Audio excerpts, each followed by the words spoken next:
সাম্প্রতিককালে কেন্দ্রীয় সরকারের সিদ্ধান্তগুলো নিয়ে যে প্রচুর লড়াই ঝগড়া হয়েছে, প্রচুর এজিটেশন, প্রচুর প্রতিবাদ, তার মধ্যে একটি ছিল কৃষি সম্পর্কিত 3টি আইন কেন্দ্রীয় সরকার যা পাশ করেছিল তাই, এবং তার চাইতেও বেশি এবং আরও বেশি তীব্র যে আন্দোলন হয়েছিল তা সরকারের সিটিজেনশিপ অ্যামেন্ডমেন্ট অ্যাক্ট 2019-কে নিয়ে। কারণ সেটা রাজনৈতিকভাবে কেন্দ্রীয় সরকারের সিদ্ধান্তটাকে ব্যবহার করা হয়েছিল, যেখানে মূল যে লক্ষ্য সেই আইনের তাকে অগ্রাহ্য করে, তাকে ভুল বুঝে বা ভুল বুঝিয়ে মানুষের মধ্যে এই প্রতিবাদের বিষয়টা তোলা হয়েছিল। আমাদের মনে আছে যে পশ্চিমবঙ্গেরও বিভিন্ন অঞ্চলে এ নিয়ে তীব্র প্রতিবাদ হয়েছিল। দেশের প্রায় অধিকাংশ রাজ্য, যেগুলো বিজেপি বাদে কংগ্রেস সহ অন্য যে দল, আঞ্চলিক দলগুলো, তাদের শাসিত রাজ্যগুলোতে। কিন্তু তখন অনেকেই বিষয়টাকে বুঝতে পারেনি বা বোঝার চেষ্টা করেনি, অথবা সাধারণ মানুষ যারা, তারা তো এই আইনের জটিলতা নিয়ে মাথা ঘামায় না। তাদের ধারণা হচ্ছে যে নেতারা যে পথ দেখাচ্ছে, যারা সিনিয়ররা যা কিছু বলছেন সেটাই খাঁটি কথা। ভারতের যে সিটিজেনশিপ, নাগরিকতা পাওয়ার যে বিষয়, এটার প্রয়োজনীয়তা কেন? কারণ বহু ক্ষেত্রে সরকারের যেসব সুযোগ সুবিধা দেওয়া এবং সেই নাগরিক অধিকারেরও অনেকগুলো বিষয় আছে যা পেতে হলে সেই দেশের নাগরিক। কিন্তু অনেকের ধারণা আছে আমরা ভোট দিচ্ছি, আমাদের আধার কার্ড আছে, আমাদের রেশন কার্ড আছে, আমাদের ভোটার কার্ড আছে, ভোটার লিস্টে আমাদের নাম আছে, কাজেই আমরা সিটিজেন। কিন্তু বাস্তব ক্ষেত্রে যারা সমস্যার সম্মুখীন হচ্ছে, যেমন তারা আন্তর্জাতিক স্তরের পাসপোর্ট সংগ্রহ করার জন্য যাবে বা কোনো সরকারি চাকরিতে যোগ দিতে যাবে, সেরকম পরিস্থিতি যখন হচ্ছে, তখন দেখা যাচ্ছে যে ওই ডকুমেন্টগুলোকে কাজে লাগে না। আমার মনে পড়ে পশ্চিমবঙ্গের 24 পরগনা জেলার ঠাকুরনগর অঞ্চলের 2টি ছেলে, যারা বাংলাদেশ থেকে এসে এদেশে পড়াশোনা করেছিল এবং তারা ভারতীয় নেভিতে চাকরি পেয়েছিল। কিন্তু যখন তাদের কাগজপত্র ভেরিফাই করা হচ্ছিল স্টেটের ডিআইবির থ্রুতে, তখন দেখা গেল যে না, তারা তো মূলত বাংলাদেশ থেকে এসেছে, তারা এদেশের নাগরিক হয়নি, যদিও নাগরিকত্ব সম্পর্কিত সমস্ত কাগজপত্র আছে। ফলে তাদের চাকরি তো হলো না, এবং পত্রিকার সংবাদে দেখেছিলাম তাদেরকে পুলিশ জেলে পুরে দিয়েছে। আবার সাম্প্রতিককালে আমার কাছে একটি খবর এসেছে, কারণ আমরা বিভিন্ন আইনি বিষয় নিয়ে মাঝে মাঝে কিছু ভিডিও তৈরি করি। সে বলছিল যে পশ্চিমবঙ্গের মুখ্যমন্ত্রী তো বলেছেন যে আমাদের এই সব কাগজপত্র থাকলে আমরা এদেশের সিটিজেন, কিন্তু আমি যখন পাসপোর্টের জন্য চেষ্টা করছি তখন বারবার ইনসিস্ট করছে যে তোমার বাবার সিটিজেনশিপ দেখাও, তোমার সিটিজেনশিপ দেখাও, এবং তোমরা যে এত সালের আগে এসেছো সেটা প্রমাণ করো। সেটা করতে পারেনি, ফলে সমস্যা একই। অর্থাৎ প্র্যাকটিক্যাল সমস্যা। ভোট দেওয়া একটা বিষয়, কিন্তু এই চাকরি বা অন্য ক্ষেত্রে যে সমস্যা তৈরি হচ্ছে সেটা বাস্তবে একটা জটিল সমস্যা, এবং সেখান থেকে পার হওয়ার জন্য সিটিজেনশিপের যে ব্যবস্থা কেন্দ্রীয় সরকার করেছে, আইন সংশোধন করে সিটিজেনশিপ অ্যাক্ট, যেটাকে বলা হয় 1955-এর ইন্ডিয়ান সিটিজেনশিপ অ্যাক্ট, তাকে সংশোধন করে একটা সহজ পদ্ধতি বানানো হয়েছে। কারণ সিটিজেনশিপ দেওয়ার যে প্রক্রিয়া, তার জন্য অনেক কিছু কেন্দ্রীয় সরকারকে যাচাই করতে হয়।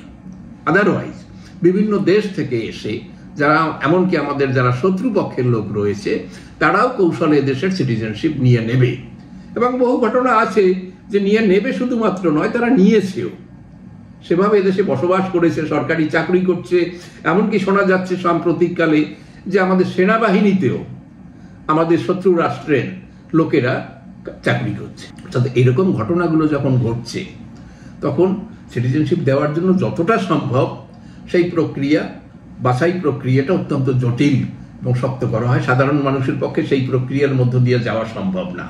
আবার যে আধার কার্ড সংগ্রহ করা, ভোটার কার্ড সংগ্রহ করা, ভোটের জন্য যে লিস্ট যেটা দেওয়া, সেখানে নাম তোলা, সেখানেও দেখা যাবে যে তথ্যাদি দেয়া হয়েছে, তার মধ্যে কিছু ভুল তথ্য আছে।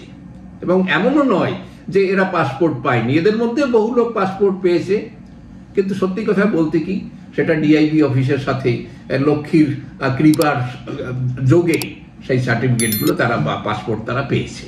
কাজেই সেটা না হওয়ায় এইসব দেশের নাগরিকরা যারা সহজে সিটিজেনশিপ পেতে পারেন, এই জন্য এই আইনটাকে সংশোধন করা হয়েছে। এবং সেই সিটিজেনশিপ দেওয়ার যে প্রক্রিয়াটা, সেটাও কিন্তু অনেকটা সহজ যদি একটু ভালোভাবে দেখা যায়।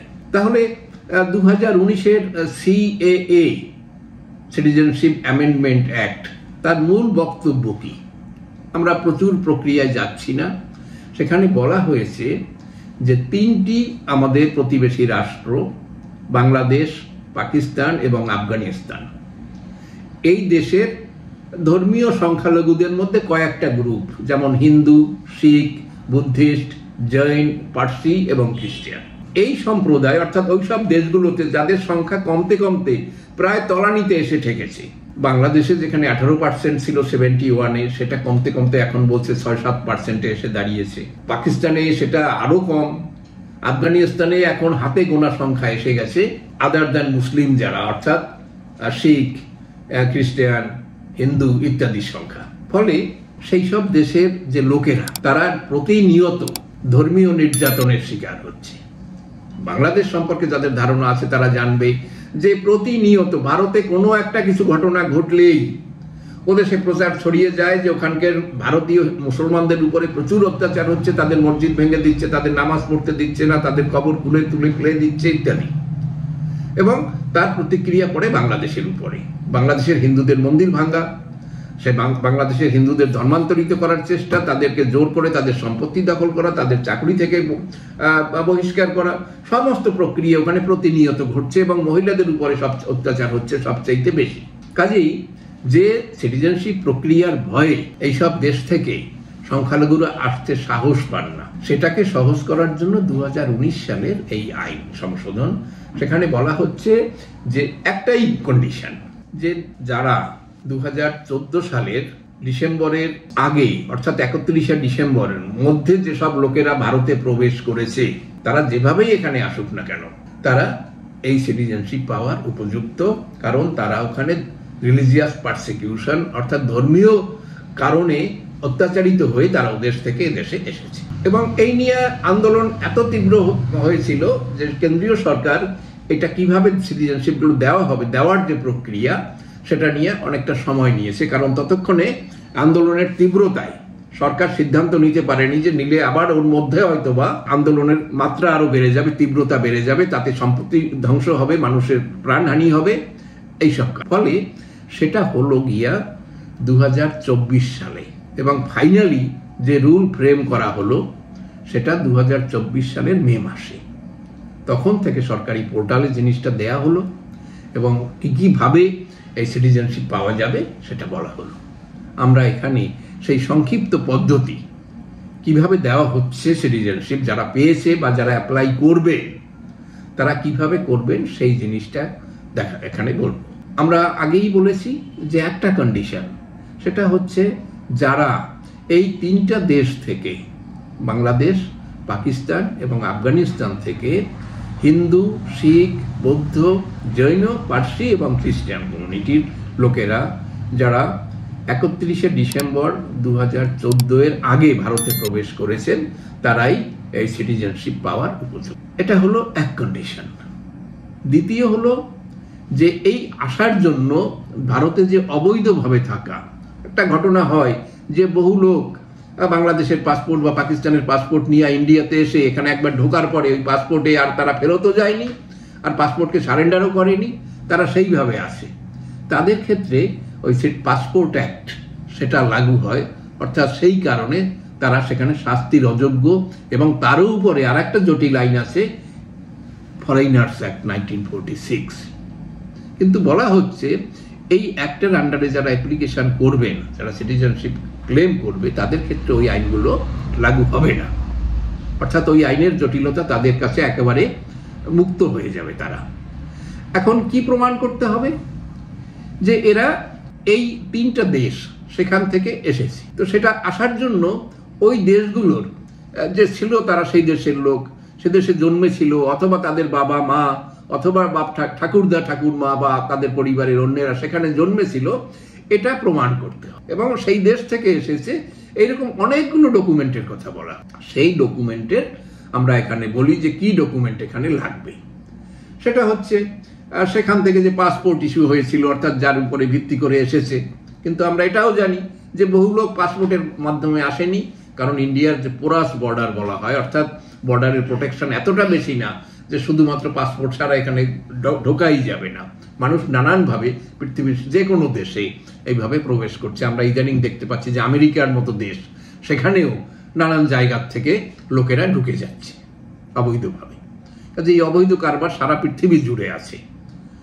কিন্তু এখানে যদি পাসপোর্ট থেকে থাকে, পাসপোর্টে যদি 2014 আগে কেউ এসে থাকে, সেই পাসপোর্ট একটা ডকুমেন্ট। সেটা হলে এখানে যে থাকার জন্য যে রেসিডেন্সিয়াল পারমিট যদি পেয়ে থাকে, সেটা একটা ডকুমেন্ট হতে পারে। বা এখানে রিজিওনাল রেজিস্ট্রেশন অফিস, সেখান থেকে বা ফরেনার্স রেজিস্ট্রেশন অফিস থেকে যদি কোনো ডকুমেন্ট নেওয়া হয়, সার্টিফিকেট নেওয়া হয়, সেটা এখানে দেওয়া যেতে পারে। তার সেই দেশে জন্মেছিল সেরকম যদি একটা বার্থ সার্টিফিকেট হয়, তাহলে বোঝা যাবে যে না সেই দেশের লোক। নেক্সট হচ্ছে স্কুল সার্টিফিকেট, সে দেশে যদি পড়াশোনা করে থাকে, সেটা একটা ভালো ডকুমেন্ট।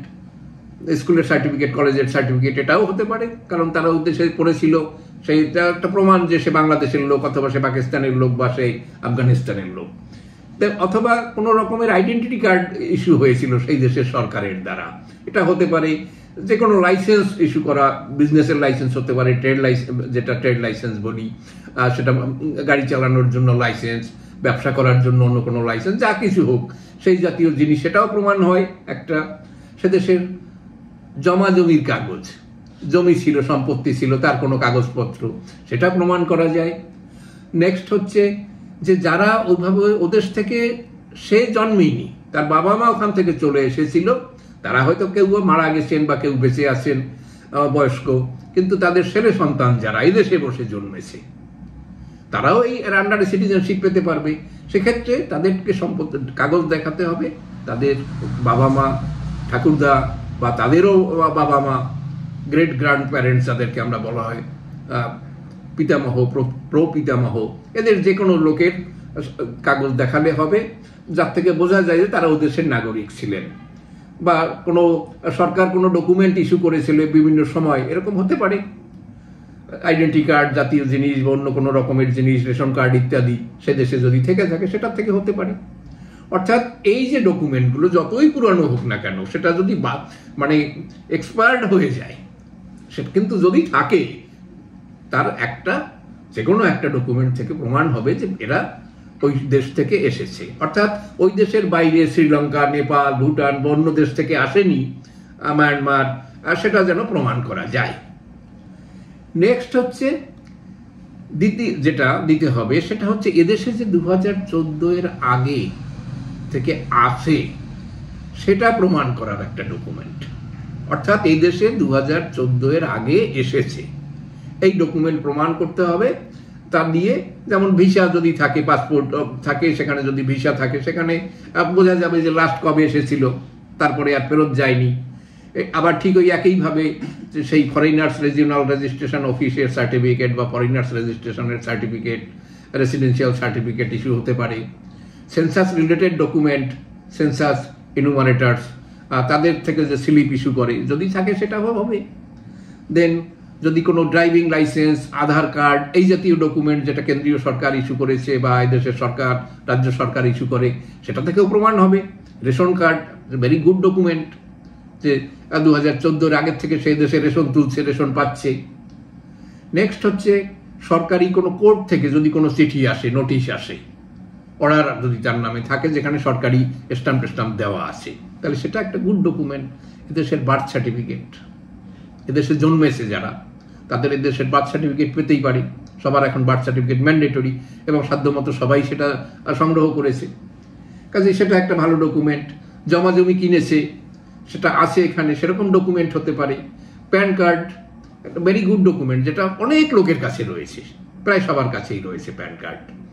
এছাড়াও কেন্দ্রীয় সরকারের কাছ থেকে, পাবলিক সেক্টর আন্ডারটেকিং, এসব বিভিন্ন জায়গা থেকে, ফিনান্সিয়াল ইনস্টিটিউট, এসব জায়গা থেকে যদি কোনো ডকুমেন্ট ইস্যু হয়, সেই ডকুমেন্টটাও হতে পারে। ব্যাংকের ডকুমেন্ট থাকতে পারে, পাসবই থাকতে পারে, কোনো চিঠিপত্র ব্যাংক থেকে এসেছে, অ্যাকাউন্ট খোলার জন্য থ্যাঙ্কস লেটার ব্যাংক থেকে আসে, সেসবগুলো হতে পারে এখানে। যদি সেসবও না থাকে, তারপরে লোকাল কোনো ইলেক্টেড মেম্বার্স, যেমন আমরা বলি কি কাউন্সিলর, পঞ্চায়েতের মেম্বার, এগুলো হতে পারে। কোনো রেভিনিউ অফিসার, তার দেওয়া কোনো সার্টিফিকেট, সেটাও এখানে গ্রহণযোগ্য হবে। নেক্সট, অন্য ক্ষেত্রে যে ব্যাংকের, প্রাইভেট ব্যাংকের সেখানকার রেকর্ড, সেটাও কাজে লাগে। যে অ্যাকাউন্ট ছিল, অ্যাকাউন্টের ডকুমেন্ট, আমি 2014 সালের আগের থেকে অ্যাকাউন্ট অপারেট করছি, সব বোঝা যাবে যে আমি এখানে ছিলাম। ইন্স্যুরেন্স পলিসি থাকতে পারে, পোস্ট অফিসের ডকুমেন্ট থাকতে পারে, ইলেকট্রিসিটি কানেকশন, ইলেকট্রিক বিল, এগুলো হতে পারে। দেন কোর্টের বা ট্রাইব্যুনালের কোনো অর্ডার, এ কানেকশন, এরকম প্রচুর ডকুমেন্টের কথা বলা হয়েছে। স্কুল সার্টিফিকেট, একাডেমিক সার্টিফিকেট, কলেজের সার্টিফিকেট ইত্যাদি, মিউনিসিপ্যালিটি ট্রেড লাইসেন্স, এমনকি যদি এখানে বিয়ে করে থাকে ম্যারেজ সার্টিফিকেট। অর্থাৎ এক্সস্টিভ লিস্ট 20টা আইটেম দেওয়া হয়েছে, যার থেকে প্রমাণ করতে পারবে যে 2014 এর আগে সে এখানে এসেছে। যা এটা কেন করা হয়েছে, যে এটা নেই ওটা নেই, কিন্তু কোনোটা না কোনোটা আছে, যার ফলে যে যারা লক্ষ্য, টার্গেট যে গ্রুপ, তারা যেন কোনোভাবে বঞ্চিত না হয়। আর একটা ডকুমেন্ট এখানে দরকার আছে, যখন সেটা ফর্ম 6B কে যদি আমরা দেখি, তখন সেখানে দেখতে পাবো এফিডেভিট সেখানে ফাইল করতে হবে, যে উপরের তথ্যগুলো দেওয়া হয়েছে সেটা। দ্বিতীয় হচ্ছে একটা সার্টিফিকেট নিতে হবে একটা লোকাল অথরিটির কাছ থেকে, একটা লোকাল বডির কাছ থেকে, যাদের একটা নিজস্ব সামাজিক বা জনগণের মধ্যে যাদের একটা গুরুত্ব রয়েছে, এরকম একটা অর্গানাইজেশন থেকে একটা সার্টিফিকেট নিতে হবে। সেখানে কি তার ধর্মীয় সার্টিফিকেট, যে আমি হিন্দু ধর্মের লোক বা আমি খ্রিস্টান ধর্মের লোক, যেমন কোনো একটা চার্চ যদি ইস্যু করতে পারে, কোনো একটা মিশন এরা ইস্যু করতে পারে, কোনো একটা বড় ধর্মীয় প্রতিষ্ঠান তারা ইস্যু করতে পারে, যেখান থেকে সেটা সংগ্রহ করবে। কোনো গুরুদ্বারা সংগ্রহ ইস্যু করতে পারে ইন কেস অফ শিখ, সেরকম একটা সার্টিফিকেট নিতে হবে। একজন লোকাল ভদ্রলোক যে তাকে চেনে, এরকম একজন লোকের কাছ থেকে একটা এফিডেভিট নিতে হবে যে সে তাকে চেনে, তাকে জানে, সেখানে বসবাস করে এবং তার ধর্ম পরিচয় ইত্যাদি, এটারও প্রয়োজন হবে। অর্থাৎ এগুলো সংগ্রহ করা কোনো ব্যাপারই নয়। তাহলে এই যদি দেওয়া হয়, তাহলে আর কোনো জটিলতা নেই। এই জন্য এই জিনিসটা দেওয়া, এত লম্বা লিস্ট করা হয়েছে। এখন এটা অ্যাপ্লিকেশন করতে হবে। এই অ্যাপ্লিকেশন করার জন্য কিভাবে করবে? অ্যাপ্লিকেশন করার কৌশল হচ্ছে, এটা অনলাইনে অ্যাপ্লিকেশন হবে, তারপরে কিছু ভেরিফিকেশন, রুটিন ভেরিফিকেশন যেগুলো, সেগুলো হবে। যে কাগজগুলো সাবমিট করা হয়েছে সেই কাগজগুলোর জেনুইনিটি, এগুলো দেখা হবে। অ্যাপ্লিকেশন কোথায় করা হবে? সেটা হচ্ছে ইন্ডিয়ান সিটিজেনশিপ online.nic.in, অর্থাৎ গভর্নমেন্ট সাইট। এখানে গেলে এই ফর্ম আসবে।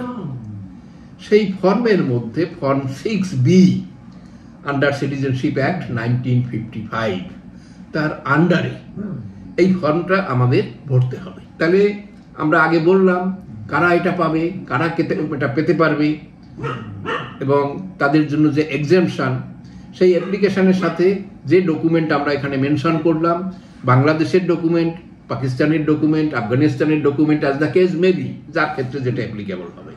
এবং এদেশে 14 এর আগে, 2014 এর আগে থাকার, ডিসেম্বরের আগে, অর্থাৎ নভেম্বর হলেও হবে, ডিসেম্বরের 30 তারিখ হলেও হবে। তাহলে এই যে কোনো ডকুমেন্ট সেটা দিতে হবে।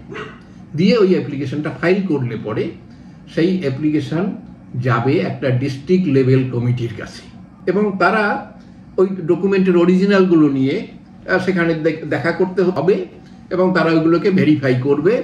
ভেরিফাই করে স্যাটিসফাইড হন যে ডেজিগনেটেড অফিসার যিনি, অর্থাৎ যে অফিসারকে এটা দায়িত্ব দেওয়া আছে, ডিস্ট্রিক্ট লেভেল কমিটি হলেও সমস্ত কাজ ডিস্ট্রিক্ট ম্যাজিস্ট্রেট তো দেখতে পারেন না, তিনি তার সাবঅর্ডিনেট অফিসার যারা থাকে, ডেপুটি ম্যাজিস্ট্রেট যারা থাকেন, তাদের মাধ্যমে ওই কাজগুলো করেন। সেখানে সব দেখানোর পরে তাকে একটা ওথ নিতে হবে, শপথ নিতে হবে। সেটা কি? যে ভারতের প্রতি, ভারতের আইন কানুন, ভারতের সংবিধানের প্রতি আমি দায়বদ্ধ থাকবো, অনুগত থাকবো, এর বিরুদ্ধে আমি কিছু করব না, এমন একটা ওথ নিলে আপাতত অ্যাপ্লিকেশনের কাজ শেষ। এবং তারপরে আমরা যে আন্ডার সেকশন 5 অর এর আন্ডারে রেজিস্ট্রেশনের সার্টিফিকেট পাওয়া যায়, আর ন্যাচারালাইজেশনে দেশে দীর্ঘ বসবাস করার পরে সে আন্ডার 6 অফ দ্য কনস্টিটিউশন এটা পেতে পারে। তাহলে এই শপথ বাক্য যখন হয়ে গেল আমাদের, তখন তাকে আর বিশেষ কিছু করতে হবে না।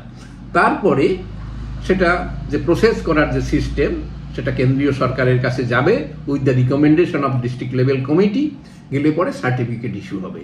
এটা ডিজিটাল কপি পাওয়া যাবে। এটা আনতে হবে এম্পাওয়ার্ড কমিটি, তাদের কাছ থেকে।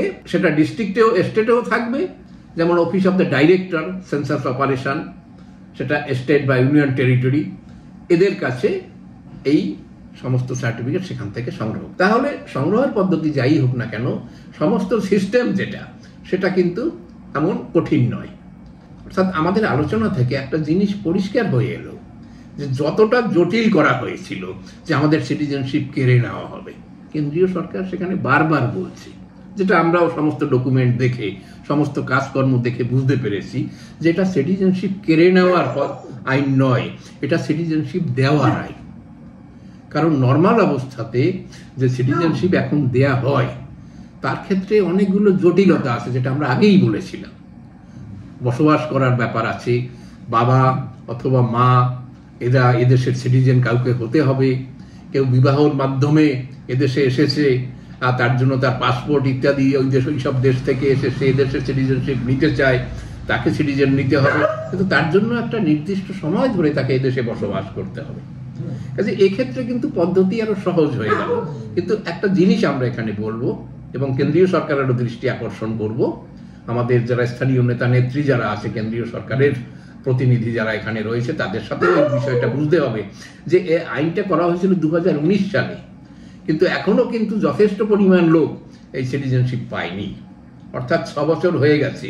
ফলে 2014 সাল যেটা, তারপরেও কিন্তু এইসব দেশ থেকে, পাকিস্তান, বাংলাদেশ, আফগানিস্তান থেকে এদেশে জনস্রোত অব্যাহত রয়েছে। ফলে এই 2014-কে সরিয়ে আপাতত 2020-তে নিয়ে আসতে হবে। এই জন্য সংবিধান আবার আর একবার সংশোধন করার প্রয়োজনীয়তা কিন্তু দেখা দিয়েছে।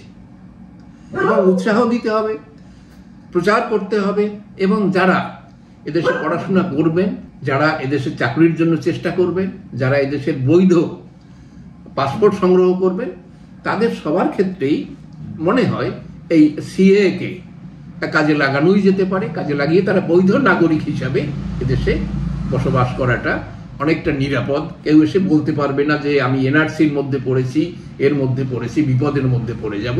এই বিপদের সম্ভাবনা থাকবে না। একবার যদি আইনসঙ্গতভাবে এদেশের নাগরিক হওয়া যায়, তাহলে তার পক্ষে সমস্ত বিষয় নিরাপদ হয়ে যাবে। আর যদি এ বিষয়ে কোনো প্রশ্ন থাকে, আমাদের সাথে যোগাযোগ করবে।